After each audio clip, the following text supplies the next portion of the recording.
Retired SP KM Antony ചേരുന്നുണ്ട്. Shri KM Antony, താങ്കൾക്ക് കേൾക്കാമോ? ഹലോ, ഞാൻ കേൾക്കുന്നുണ്ട്. യെസ്, ഞാൻ ചോദിച്ചത് ഈ കേസിൽ എന്തുകൊണ്ടാണ് പ്രതി അനൂപിനെതിരെ കൊലക്കുറ്റം ചുമത്താത്തത്?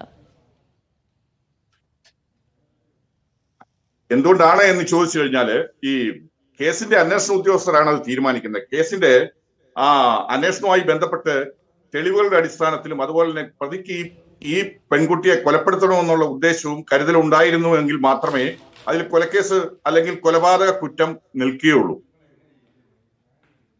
അതാണ് അതിനകത്ത് ഒരു കാര്യം. പിന്നെ നമ്മളെ സംബന്ധിച്ചിടത്തോളം, കേൾക്കുന്നുണ്ടോ പറയുന്നേ? യെസ്, കേൾക്കാം സാറിന് പറയാം. ഹലോ, കേൾക്കാം സാർ. കേൾക്കുന്നുണ്ടോ? യെസ്, കേൾക്കുന്നുണ്ട്. യെസ്, അദ്ദേഹത്തിലേക്ക് ഞാൻ വളരെ വേഗത്തിൽ തന്നെ മടങ്ങിയെത്താം. ശരൺ തുടരുന്നുണ്ട്. ശരൺ, കൊലക്കുറ്റം ചുമത്താത്തതിനെതിരെ ഇപ്പോൾ എതിർപ്പുകൾ ഉയർന്നു വരുന്നുണ്ടോ യുവതിയുടെ കുടുംബാംഗങ്ങളിൽ നിന്നൊക്കെ?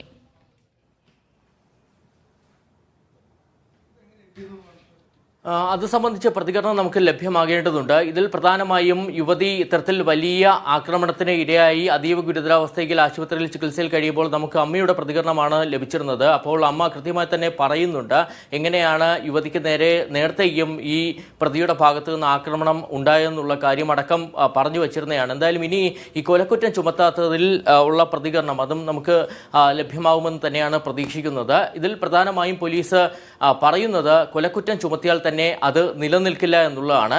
ഒന്നുകിൽ പ്രതി ആ ഇന്റൻഷനോട് കൂടി, അതായത് കൊലപ്പെടുത്തുക എന്ന ഇന്റൻഷനോട് കൂടി വീട്ടിലേക്ക് എത്തിച്ചേരണം, അല്ലെങ്കിൽ ഈ മർദ്ദിക്കുമ്പോൾ തന്നെ കൊലപ്പെടണം, ഈ യുവതി മരിക്കണമെന്നുള്ള ഒരു ഉദ്ദേശം കൂടി ഇയാൾ മനസ്സിൽ കണ്ടിട്ടുണ്ടാകണം. പക്ഷെ അത്തരത്തിലൊരു ഇന്റൻഷൻ ഉണ്ടായിരുന്നില്ല.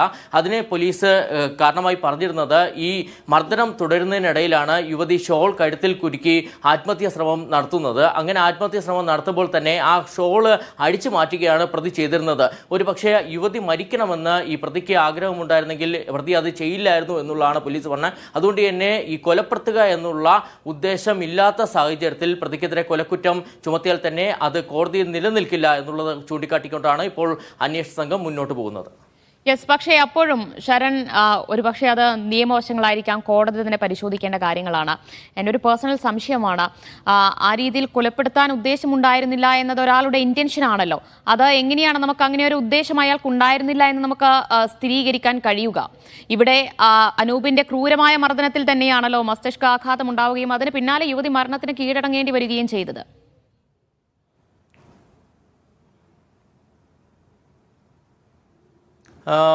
ദിവ്യ, ഇപ്പോൾ പോലീസ് പറയുന്ന വെർഷൻ ആണ് നമുക്ക് ലഭ്യമായിരിക്കുന്നത്. ഇതിൽ പല രീതിയിൽ നമുക്ക് പരിശോധിക്കാൻ കഴിയും. ഒന്ന്, ശരണിലേക്ക് വരാം. നമുക്ക് അതിന്റെ നിയമവശങ്ങളെ കുറിച്ച് KM ആന്റണി സാർ തന്നെ വിശദീകരിക്കും. സാർ നേരത്തെ പറഞ്ഞു അത് അന്വേഷണ സംഘത്തിന്റെ തീരുമാനമാണ് എന്ന് പറഞ്ഞു. പക്ഷേ ഇവിടെ ഒന്നറിയേണ്ടത്, ഈ കൊലക്കുറ്റം ചുമത്തില്ല എന്ന് പറയുന്നു, പക്ഷേ കുറ്റകരമായ നരഹത്യാ വകുപ്പും ചുമത്തിയിട്ടുണ്ട്. ഇത് രണ്ടും തമ്മിലുള്ള ഒരു വ്യത്യാസം ഒന്ന് ആദ്യം വിശദീകരിക്കാമോ? ഈ കൊലക്കുറ്റം എന്ന് പറയുമ്പോൾ മർഡർ പഴയ വകുപ്പിലെ 302 വകുപ്പ്, അതുപോലെ തന്നെ ഈ 304 കുറ്റകരമായ നരഹത്യ എന്ന് പറയും. ഇത് തമ്മിൽ നേരിയ വ്യത്യാസമുണ്ട്. അതായത് കരുതിക്കൂട്ടി ഒരാളെ കൊലപ്പെടുത്തണമെന്ന ഉദ്ദേശത്തോടും കരുതലോടും കൂടി വന്ന് കൊലപാതകം ചെയ്യുമ്പോഴാണ് അത് മർഡർ അല്ലെങ്കിൽ കൊലപാതക കുറ്റമാകുന്നത്. പക്ഷെ മറ്റ് നരഹത്യ എന്ന് പറഞ്ഞാൽ യാദൃശ്ചികമായിട്ട് ഒരു ഏറ്റുമുട്ടൽ ഉണ്ടാവുകയും ഒരാൾ പരിക്കേറ്റ് അത് മരണത്തിലേക്ക് നയിക്കപ്പെടുകയും ചെയ്യുകയാണെങ്കിൽ അത് നരഹത്യയായിട്ടാണ് കണക്കാക്കുന്നത്. അതിലെ ശിക്ഷകളിലും വ്യത്യാസമുണ്ട്. തൂക്കുകയർ ശിക്ഷയാണ് മറ്റേ മർഡർ കേസിന് അല്ലെങ്കിൽ കൊലപാതകത്തിനുള്ളത്. മറ്റേതിന് അത്രയും ഇല്ല, പരമാവധി ജീവപര്യന്തം വരെ മാത്രമേ കൊടുക്കാൻ പറ്റൂ. ശരി സാർ, എന്റെ ഒരു സംശയമാണ് ഇവിടെ അനൂപിന്റെ കാര്യത്തിൽ, അതായത് ആ കുട്ടിക്ക് നേരിടേണ്ടി വന്നത് ഒരു യാദൃശ്ചികമായ അറ്റാക്ക് ആയിരുന്നോ? യാദൃച്ഛികമായിട്ടുള്ള ഒരു കൊല ചെയ്യണമെന്നുള്ള ഉദ്ദേശത്തിലുള്ള അറ്റാക്ക് ആണോ എന്ന് നമ്മൾ സംശയിക്കേണ്ടിയിരിക്കുന്നു. കാരണം മറ്റു തെളിവുകളുടെ അടിസ്ഥാനത്തിലാണ് ഈ അനൂപ് ഈ പെൺകുട്ടിയുമായിട്ട് സ്ഥിരമായി പ്രശ്നങ്ങൾ ഉണ്ടാക്കാറുണ്ട്. ഈ അനൂപ് എന്ന് പറയുന്ന ആ ചെറുപ്പക്കാരൻ ഈ സംശയരോഗിയാണ്. ഈ പെൺകുട്ടി ആരോടെങ്കിലും സംസാരിക്കുന്നതോ അവരുമായി ഇടപഴകുന്നതോ ഇയാൾക്ക് ഇഷ്ടമല്ലായിരുന്നു. അതിന്റെ പേരിൽ ഈ പെൺകുട്ടിയെ ഉപദ്രവിക്കാറുണ്ടായിരുന്നു, പലപ്പോഴും നിരന്തരമായിട്ട്. അവിടെ മാത്രമല്ല, പരിസരവാസികൾക്ക് പോലും ശല്യമുള്ള രീതിയിലായിരുന്നു ഇയാൾ ഉണ്ടായിരുന്നത്. പക്ഷെ ഈ സംഭവം നടന്ന ദിവസം ഇയാളുടെ മൊഴി പോലീസിനെ കൊടുത്തിരിക്കുന്നത് ഞാൻ മനസ്സിലാക്കുന്നത് ഈ പെൺകുട്ടിയെ പരമാവധി പീഡിപ്പിച്ചു കഴിഞ്ഞു. അതായത് ഉപദ്രവിച്ചു കഴിഞ്ഞപ്പോൾ പെൺകുട്ടിയാനായിട്ട് ശ്രമിച്ചു. അപ്പോൾ അയാൾ പിടിച്ച് ഇറക്കി കഴിഞ്ഞിട്ട് ആ ബഹളം വെച്ചു പെൺകുട്ടി. അപ്പോൾ ആ സമയം വായ മൂടി പിടിച്ചു. അപ്പൊ ശ്വാസം മുട്ടി ഈ പെൺകുട്ടി മരിച്ചു എന്നുള്ളതാണ് അയാളുടെ വേർഷൻ.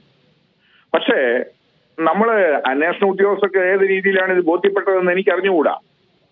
കാരണം അയാൾ വായ മൂടി പിടിച്ചു പെൺകുട്ടി ശ്വാസം മുട്ടി മരിച്ചു എന്ന് പറഞ്ഞു കഴിഞ്ഞാല് അയാൾ പറയുന്ന വേർഷനാണത്.